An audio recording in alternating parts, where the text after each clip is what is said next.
ماجہ کی روایت ہے، نبی صاحب نے ارشاد فرمایا یخرج ناس من المشرق فیوطئون للمہدی، کہ مشرق سے لوگ نکلیں گے جو امام مہدی کی راہ کو ہموار کریں گے۔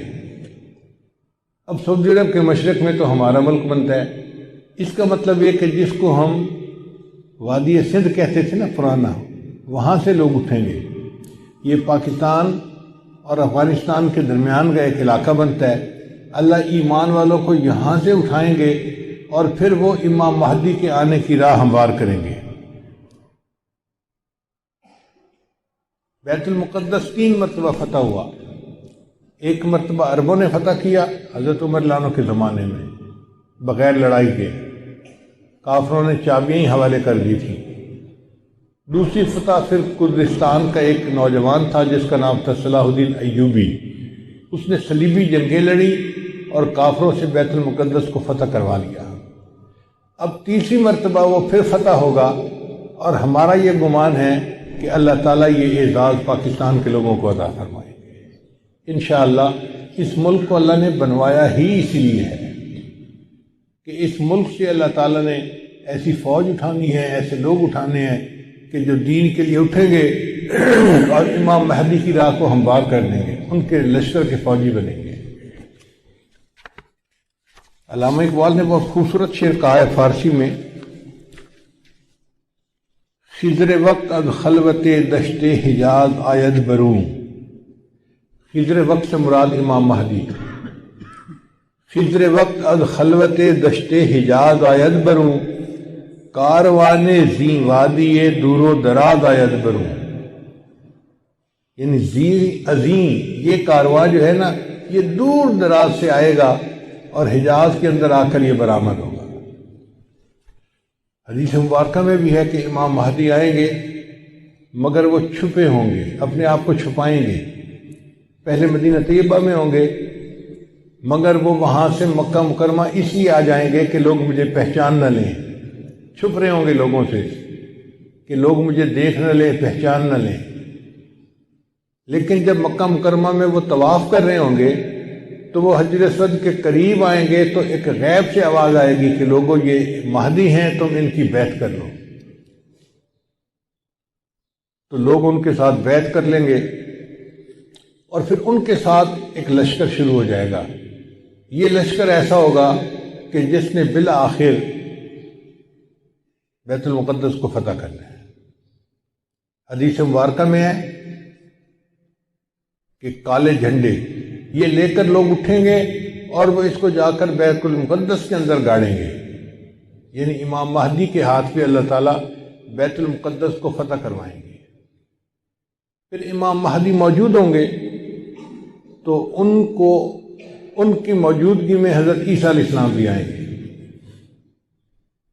دمشق کی ایک مسجد ہے، اس مسجد میں وہ نماز کے لیے کھڑے ہوں گے، تکبیر کہی جائے گی تو اتنے میں حضرت عیسیٰ علیہ السلام اس مسجد کے مینارے کے اوپر اتریں گے آسمان سے۔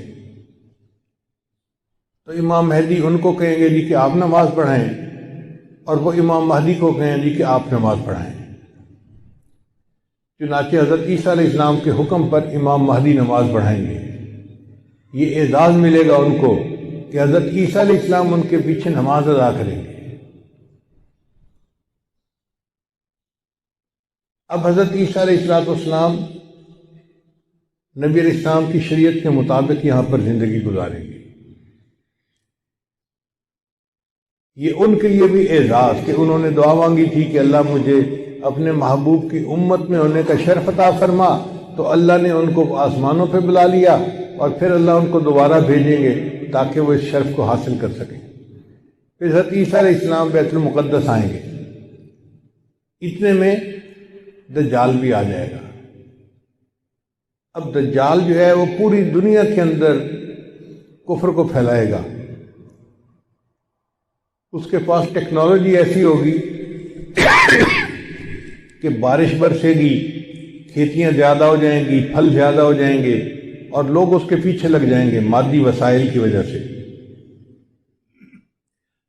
بلکہ حدیث پاک میں آتا ہے کہ اس کی پیروی کرنے والی عورتیں زیادہ ہوں گی، چونکہ عورتوں میں مادیت پرستی زیادہ ہوتی ہے، چمک دمک ان کو زیادہ کھینچتی ہے، تو یہ دجال کے فتنے میں زیادہ گرفتار ہوں گی۔ پھر حضرت عیسیٰ علیہ السلام کو جب پتہ چلے گا تو وہ دجال کی پیچھا کریں گے کہ اس کو قتل کریں۔ اب دجال وہاں سے بھاگے گا، تو بھاگ کے کہاں جائے گا؟ وہ اسرائیل جائے گا، اور وہاں پر ایک جگہ ہے، اس کا نام ہے باب لد۔ اس وقت بھی اسرائیل میں ایک ایئرپورٹ ہے، اس کا نام ہے لد ایئرپورٹ، شہر کا نام بھی لد ہے، اور اسرائیل والوں نے وہاں پر ایک دروازہ بنایا ہے، اس کے اوپر انہوں نے باقاعدہ لکھا ہے باب لد۔ 1400 سال پہلے نبی علیہ السلام نے فرما دیا کہ اس جگہ پر دجال پہنچے گا تو عیسیٰ علیہ السلام وہاں پر اس کو قتل کر دیں گے۔ بہت عرصہ میں یہ سوچتا رہا کہ دجال نے بھاگنا تھا تو کہیں پہاڑوں میں روپوش ہو جاتا۔ رشیا کے پہاڑ ہیں، دوسرے ملکوں میں پہاڑ ہیں، پہاڑی سلسلے تو بہت ہیں پوری دنیا میں، تو یہ مقام لد کا کیا معنی؟ بعد میں بات سمجھ میں آئی کہ لد کا جو ایئرپورٹ ہے نا، وہ سپیس پورٹ بھی ہے، یعنی وہاں سے جہاز بھی اڑتے ہیں اور وہاں سے خلائی گاڑیاں بھی اڑ کے خلا میں جاتی ہیں۔ اس کا مطلب یہ کہ دجال یہ چاہے گا کہ میں لد پہنچوں اور وہاں سے سپیس شپ میں بیٹھ کے میں خلا میں چلا جاؤں، کیونکہ دنیا میں تو مجھے یہ نہیں چھوڑیں گے، تو میں یہاں دنیا سے چلا ہی جاؤں۔ تو اس کی کوشش یہ ہوگی کہ میں یہاں سے خلا میں چلا جاؤں، مگر اللہ تعالیٰ فضل فرمائیں گے اور عیسیٰ علیہ السلام اس کو اپنی فلائٹ لینے سے پہلے لد کے مقام پہ قتل کر دیں گے۔ پھر اس کے بعد عیسیٰ علیہ السلام بیت المقدس کے تخت پر بیٹھ کر پوری دنیا کے فیصلے کریں گے۔ پوری دنیا کی حکومت عیسیٰ علیہ السلام کے ہاتھ میں ہوگی۔ پھر عیسیٰ علیہ السلام صلیب کو توڑیں گے اپنے ہاتھوں سے، اور پھر یہود و نصارہ میں جو ان کی مخالفت کرے گا اس کو وہ قتل کریں گے، حتیٰ کہ ایک ایسا وقت آئے گا کہ پوری دنیا میں ایک بھی بندہ غیر مسلم نہیں رہے گا، سارے مسلمان ہوں گے۔